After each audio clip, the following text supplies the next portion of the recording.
శ్రీ శ్రీ పరమహంస యోగానంద గారి మానవుడి నిత్యాన్వేషణ రోజువారీ జీవితంలో భగవంతుణ్ణి అనుభవంలోకి తెచ్చుకోవడం మీద ప్రసంగాల వ్యాసాల కూర్పు మొదటి పుస్తకంలోని 41వ ప్రసంగం ఈరోజు మనం విందాం. మారే ప్రపంచంలో మానసిక సంతులనం.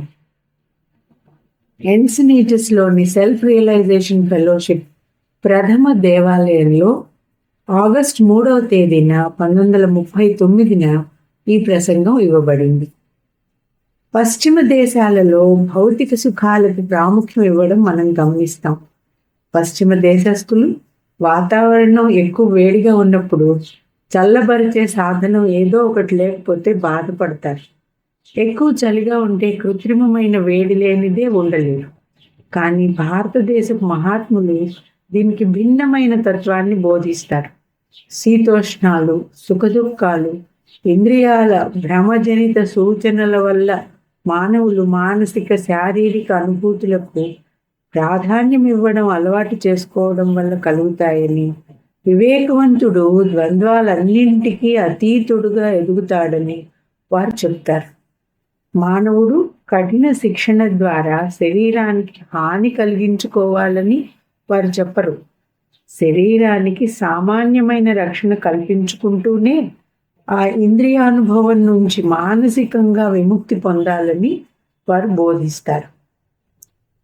భోగ వాసనల చేత ఆకర్షితులైన వారి బుద్ధి ధ్యానజనిత సమత్వాన్ని సాధించలేదు. నిలకడగా పరమాత్మతో ఏకత్వం సమాధి స్థితిలో నిలవదు. భగవద్గీత 2వ అధ్యాయంలో నుండి ఈ వాక్యం ఇక్కడ చెప్పబడింది. ఇంద్రియానుభవాల వల్ల కలిగే విక్షేపం నుంచి మానసికంగా విడిపడడం వల్ల మనశ్శాంతి లభిస్తుంది. ఎల్లప్పుడూ మార్పుకు లోనయ్యే ఇంద్రియానుభవాలకు అతీతుడుగా ఉంటూ వస్తూ పోతూ ఉండే శీతోష్ణాది అనుభూతులకు లోను కాకుండా ఉండే మానవుడు ఆత్మసారమైన నిర్వికార స్థితిని వ్యక్తం చేస్తాడు. ఆ నిర్వికార చైతన్యంలో నిర్వికారుడైన పరమాత్మతో ఏకత్వం పొందుతాడు.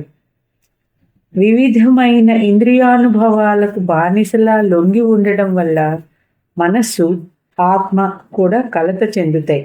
ఆత్మ కలత చెందినప్పుడు మానవుడు తన సహజ స్వభావమైన ప్రశాంతతను కోల్పోతాడు. భగవంతుడు అత్యుష్ణ ప్రదేశాలలోనూ అతి శీతల ప్రదేశాలలోనూ కూడా ఉన్నాడు. ఆయన ఉత్తర ధ్రువం దగ్గర ఆఫ్రికా ఎడారిలోనూ ఉన్నాడు. ఆయన సృష్టి అయిన భూమిపైన ఉండే ఏ తీవ్ర పరిస్థితికి ఆయన చెల్లించడు. ఆయన ప్రతిరూపంగా సృష్టించబడిన మనం కూడా ఆయనలా ప్రవర్తించాలి. శీతోష్ణాలకు సుఖదుఖాలకు లోనయ్యే ఈ శరీరంలో భగవంతుడు మనలను ఉంచాడు. కానీ ఈ ద్వంద్వాలను మనం సమబుద్ధితో చూడాలని ఆయన ఉద్దేశం. మనం వాటికి అతీతంగా ఉండాలని ఆయన కోరిక. వాటిని సహించడం నేర్చుకోవాలి. అలా అని కష్టాలు కొని తెచ్చుకోకూడదు. అత్యధికమైన శీతోష్ణాలను నివారించుకోలేనప్పుడు మనస్సును వాటి నుంచి విడదీయాలి. ఇది మనం ఎంతగా అభ్యసిస్తే మనస్సు అంతగా స్వేచ్ఛను పొందుతుంది. అక్కర్లేని అనుభూతులు మన చైతన్యాన్ని తాకలేవు. మనస్సులోనే బాధ అనుభవం అవుతుంది. స్పర్శ అనే ఇంద్రియానుభవాన్ని చర్మం అనుభవించదు, అది మెదడులో కలుగుతుంది. మనస్సు ద్వారా తప్ప రుచి, స్పర్శ, వాసన, వినికిడి, చూడడం అనే ఏ ఇంద్రియ వ్యాపారము జరగదు. మనం నాలుకతో రుచి చూస్తున్నట్లు అనిపిస్తుంది, కానీ రుచి అనుభవం కలిగేది మెదడులోనే. అదేవిధంగా శరీరంలో ఏ భాగంలోనైనా బాధ కలిగితే ఆ బాధ నిజంగా మనస్సులో కలుగుతుంది, శరీరావయవంలో కాదు. బాధను గ్రహించడానికి మనకు 2 పరికరాలు ఉన్నాయి. నాడులు, మెదడులోని బూడిద రంగు పదార్థం గ్రే మ్యాటర్. కానీ ఆ రెండింటి మధ్య సంబంధం మనస్సు అనుమతించినప్పుడే మనం గ్రహించగలుగుతాం. బాధ ఉందని మనస్సు చెప్పకపోతే బాధ లేదు. ఇది భారతదేశంలోని మహర్షులు కనుగొన్న అద్భుత సత్యం. మత్తుమందు ప్రభావంలో ఉన్నప్పుడు మీరు బాధను అనుభవించరు. ఎందుకంటే ఇంద్రియానుభవాలు మనస్సును చేరవు. నాడుల చివర్లలో అతి సూక్ష్మమైన దారాల ఫైబర్స్ వంటి పదార్థం ద్వారా బాధ తాలూకు అనుభవాలు మెదడుకు చేరుతాయి. మత్తుమందు ఈ అనుభవాలను మెదడుకు చేరకుండా చేస్తుంది. మెదడు మనసు తాలూకు సున్నితమైన పరికరం. శరీరపు ఇంద్రియానుభవాలన్నీ నాడుల ద్వారా, మెదడు ద్వారా మనస్సుకు నివేదించబడతాయి. మెదడుతో తాదాత్మ్యం చెందిన మనస్సు ఈ అనుభవాలను స్వీకరించి విశ్లేషిస్తుంది. శక్తివంతమైన సకారాత్మకమైన ఆలోచన పద్ధతి అభ్యసించటం వల్ల మనస్సు సుఖదుఖానుభవాలకు తక్కువగా ప్రభావితమవుతుంది. అది ఇంద్రియానుభవాలను భగవంతుడు ఉద్దేశించిన ప్రకారం ఒక విధమైన బోధన పద్ధతిగా గ్రహిస్తుంది. శరీరాన్ని రక్షించడానికే మానవుడికి అనుభూతి జ్ఞానం ఇవ్వబడింది. ఇంద్రియ జ్ఞానం లేకపోతే ఏ అవయవానికైనా గాయమైతే అతనికి తెలియదు. సున్నితమైన అనుభూతి జ్ఞానం బాధ కలిగించడానికి ఉద్దేశించినది కాదు. ఈ లక్షణాన్ని మానవులు పెంపొందించుకున్నంతగా జంతువులు పెంపొందించుకోలేదు. అందుచేత అవి తక్కువ బాధను అనుభవిస్తాయి. లేకపోతే జంతువులను చంపడంలో ఉపయోగించే కొన్ని పద్ధతులు సహించలేనివిగా ఉంటాయి. సముద్రపు పీతలను బతికి ఉండగానే మరుగుతున్న నీటిలో వేస్తారు. సుఖ దుఃఖాలు మనసులోనే పుడతాయి కాబట్టి మనోనియంత్రణను అభ్యసించటం వల్ల శరీరంలో బాధను తగ్గించవచ్చు. అప్పుడు ఒక వ్యక్తి బాధ కలగకుండానే హెచ్చరికతో కూడిన సందేశాన్ని మాత్రం పొందుతూ ఇంద్రియానుభవం పొందవచ్చు. భగవద్గీత ఈ విషయాన్ని లోతుగా పరిశీలించి ఈ సంగతే చెప్పింది. అత్యధికమైన అనుభూతి జ్ఞానం వల్ల సుఖ దుఃఖాల ప్రభావం ఎక్కువగా ఉంటుంది. ఇంద్రియ జ్ఞానానుభూతి తక్కువగా ఉన్నప్పుడు బాధ తక్కువగా ఉంటుంది. ఇంద్రియ సౌఖ్యాలకు బానిసత్వం తక్కువ అవుతుంది. ఇంద్రియానుభూతులు తక్కువగా పొందేలా నా శరీరానికి, మనస్సుకి నేను శిక్షణ ఇచ్చాను. అందుచేత ఇంద్రియాల అలజడి నుంచి విముక్తి పొందాను. స్వేచ్ఛను పొందడానికి ఆ శిక్షణే మార్గం. ఒక వైద్యుడు ఉండేవాడు. ఆయనకి ఎంత మనోబలం అంటే తన శరీరం మీద తానే ఒక పెద్ద శస్త్రచికిత్స చేసుకున్నాడు. ఈ మాట వినగానే అలా ఎవరూ చెయ్యలేరని మన మనసు గట్టిగా అంటుంది. ఎందుచేతనంటే శరీర వ్యామోహాల వల్ల మనస్సు బానిస అయింది. కానీ శిక్షణ వల్ల మనస్సును శక్తివంతం చేయవచ్చు. మీరు దాన్ని క్రమశిక్షణలో పెట్టిన కొద్దీ మీ మనస్సు మీ అధీనంలో ఉంటుంది. అతిగా ముద్దు చేసిన పిల్లవాడు చిన్న దెబ్బ తగిలినా అతిగా బాధపడతాడు.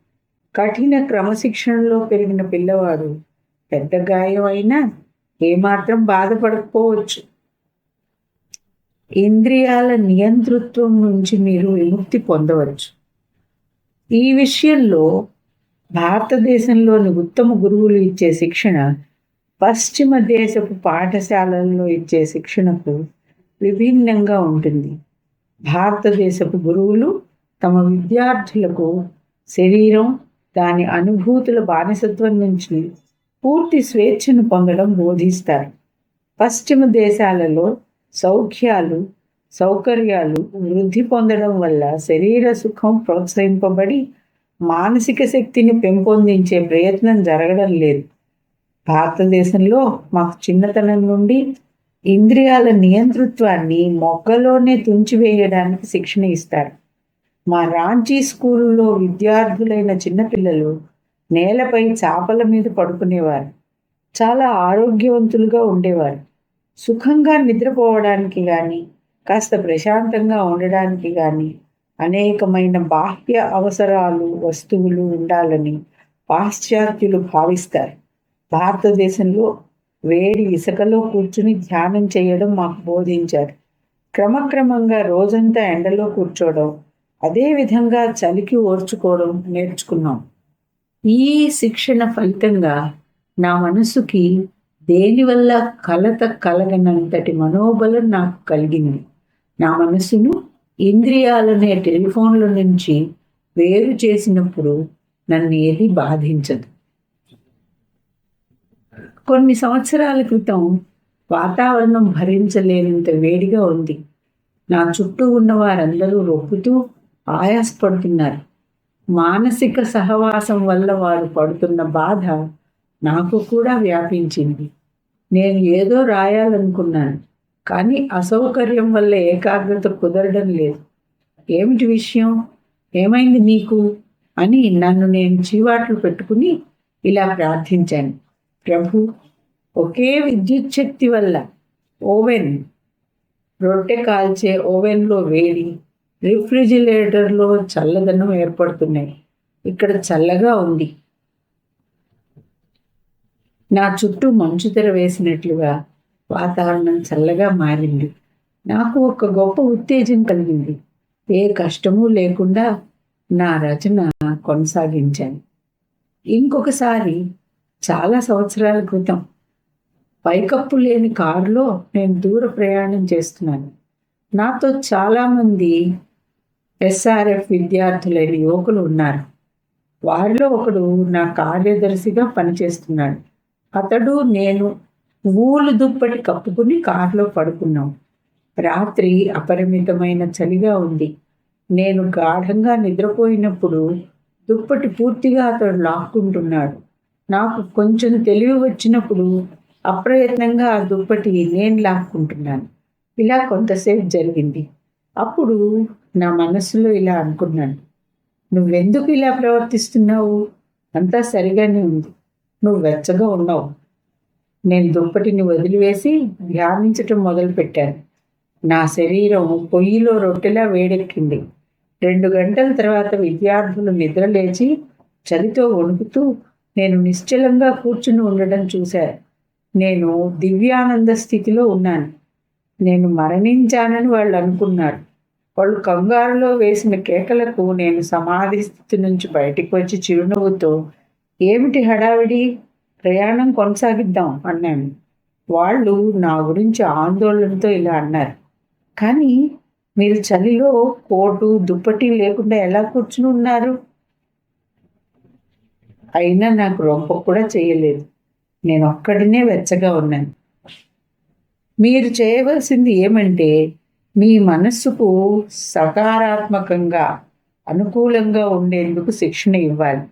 రొంప పట్టకూడదని మీ మనస్సులో నిశ్చయించుకుంటే మీకు రొంప పట్టే అవకాశం తక్కువ ఉంటుంది. మీ మనస్సుకు బాధను జయించే శిక్షణ కూడా ఇవ్వాలి. సున్నితమైన మనస్తత్వం వల్ల బాధ తాలూకు అనుభవం ఉన్నదానికంటే ఎక్కువ అవుతుంది. బాధను అధికం చేసుకోవడం మీలోని అజేయమైన భగవంతుని ప్రతిరూపాన్ని మర్చిపోవడమే. 3 సంవత్సరాల వయస్సు నుంచే అలవాట్లు ఏర్పడతాయి. మానవుడిలో 3 సంవత్సరాల వయస్సు నుంచే అలవాట్లు ఏర్పడటం మొదలవుతుందని భారతదేశపు పురాతన ఋషులు బోధించారు. అవి దృఢంగా నాటుకున్న తర్వాత వాటిని మార్చడం చాలా కష్టం. మీ కుటుంబం, పరిసరాలు మీలో దురభిప్రాయాలు సృష్టిస్తే అవి మీ జీవితం అంతా ఉండవచ్చు. నేను నా గురువు గారైన శ్రీ యుక్తేశ్వర్ గారి నుండి మొట్టమొదటి నేర్చుకున్న విషయాలలో ఒకటి ఇంద్రియానుభూతుల గురించి ఉన్న దురభిప్రాయాలను జయించటం. నేను మొదట ఆయన దగ్గరికి శిక్షణ కోసం వెళ్ళినప్పుడు చలిగా ఉన్నప్పుడు దుప్పటి కప్పుకోకపోతే తప్పకుండా నాకు రొమ్మ పట్టేది. కానీ గురువుగారు నాకు విభిన్నమైన శిక్షణ ఇచ్చారు. దాని ఫలితంగా నాకు ఇంచుమించుగా పుట్టుకతో వచ్చిన తరచుగా రొంప పట్టే స్వభావం నుంచి విముక్తి కలిగింది. అంతకుముందు జలుబు నాకు తరచుగా వచ్చేది. మనం మనస్సు మీద మాత్రమే ఆధారపడాలని కొందరు చెప్తారు. కొందరు శరీరానుభూతులకు ప్రాధాన్యత ఇవ్వాలని నమ్ముతారు. ఈ రెండు అతి తీవ్రమైన అభిప్రాయాలే. ఒక సిద్ధాంతం ప్రకారం కారును కొంతకాలానికి ఒకసారి పరీక్ష చేయించినట్టే శరీరాన్ని కూడా క్రమ ప్రకారం ఆరోగ్య పరీక్ష చేయించాలి. ఈ అభిప్రాయం సమంజసమైనదే, కానీ మీరు యంత్రం కాదని గుర్తుంచుకోవాలి. మీ మానసిక క్షేమం శరీర స్థితిపైన అతిగా ఆధారపడితే మనస్సు శరీరం కోరే కోరికలకు బానిసగా ఎంతగా మారిపోతుందంటే బయటి మందులు, చికిత్సా పద్ధతులు పనిచేయవు. జబ్బు దీర్ఘరోగంగా మారిపోతుంది. ఎందుకంటే మనస్సు శరీరం మీద ఆధిపత్యం చెలాయించటానికి నిరాకరిస్తుంది కనుక. ప్రారంభంలో మధ్య మార్గాన్ని అనుసరించడం మంచిది.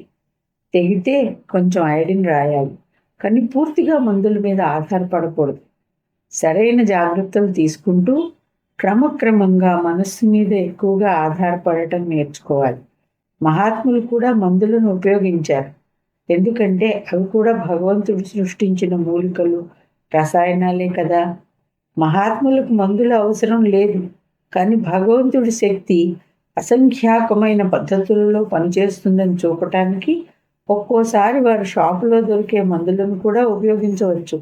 ఏమైనప్పటికీ విజయం మానసిక శక్తిలోనే ఉంది. దుష్ఫలితాలు ఏమీ లేకుండా మందులన్నింటినీ విడిచిపెట్టగలమని మీకు పూర్తి విశ్వాసం కలిగినప్పుడు మీరు విజయం సాధించినట్టే. ఒక మహాత్మునికి చెయ్యి విరిగినప్పుడు నయమవడానికి కట్టు కట్టించుకున్నాడు. కొద్ది రోజుల తర్వాత ఒక ధనవంతుడు ఆయన్ని చూడడానికి వచ్చినప్పుడు కట్టుతో ఉన్న ఆయనను చూడడం వల్ల ధనవంతుడికి మహాత్మునిపై నమ్మకం పోతుందేమోనని శిష్యులు భయపడ్డారు. ఆయన ధనవంతుడితో ఇలా అన్నారు: ఈ శిష్యులను పట్టించుకో. విరిగిన నా చెయ్యి చూసి భగవంతుడికి నా మీద అనుగ్రహం పోయిందని నువ్వు అనుకుంటావని వాళ్ళు తలుస్తున్నారు. అబ్బా, ఈ చెయ్యి బాధ పెడుతూ ఉంది. ఇంకొకసారి ఆ మహాత్ములే భక్తి పారవస్యంతో భగవంతుడు సంకీర్తన చేస్తూ మండుతున్న బొగ్గుల మీద పడిపోయారు. అయినా సంకీర్తన చేస్తూనే ఉన్నారు. ఆయన శిష్యులు ఆయనను లేవనెత్తినప్పుడు ఆయన వీపుకు కొన్ని నిప్పులు అంటుకుని శరీరాన్ని కాలుస్తూ ఉన్నట్టు చూశారు. శిష్యులు భయపడ్డారు. కానీ ఆ మహాత్ముడు ప్రశాంతంగా నవ్వుతూ వాటిని తీసిపారేయండి అన్నాడు. ఆయన ఏమాత్రమూ బాధను వ్యక్తం చేయలేదు. మహాత్ములు ఆ విధంగా బాధకు అతీతంగా ఉంటారు. ఈ సందర్భంలో ఆయన బాధకు అతీతులనే విషయాన్ని నిరూపించారు. అంతకు ముందు జరిగిన సంఘటనలో మానవ సహజమైన బాధ తనకు ఉంటుందని, దాన్ని వినయంతో భరించగలనని చూపించారు. శరీరం పట్ల కఠిన వైఖరిని అవలంబించండి. ఇంద్రియాలకు విషయాలతో సంయోగం ఏర్పడినప్పుడు శీతోష్ణ సుఖదుఖాలనే భావనలు ఏర్పడతాయి.